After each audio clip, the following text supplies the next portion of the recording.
Hi baby, ಏನು ಮಾಡ್ತಿದ್ದೀರಾ? Hi. ಏನು ಮಾಡ್ತಿದ್ದೀರಾ?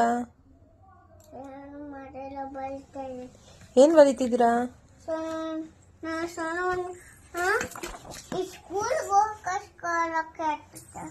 ಏನು ಹೇಳಿ? ಸ್ಕೂಲಿಗೆ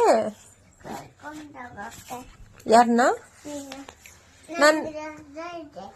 ನಿಮ್ಗೆ ರಜಾ ಇದೆಯಾ ಸ್ಕೂಲು? ಏನು ಸ್ಕೂಲ್ಗೆ ಹೋಗ್ತಾ ಇದ್ದೀರಾ? ಎಷ್ಟನೇ ಕ್ಲಾಸ್ ನೀವು? ಇಲ್ಲಿ ನೋಡ್ಕೊಂಡು ಮಾತಾಡಿ. ಇಲ್ಲಿ ನೋಡಿ. 9ನೇ ಕ್ಲಾಸು. LKG UKG ಎಲ್ಲ ಓದಿದ್ರಾ ಫಸ್ಟು? ಏನೇನು ಕಲ್ತಿದ್ದೀರಾ ನೀವು? ABCD ಎಲ್ಲ ಕಲ್ತಿದ್ದೀರಾ?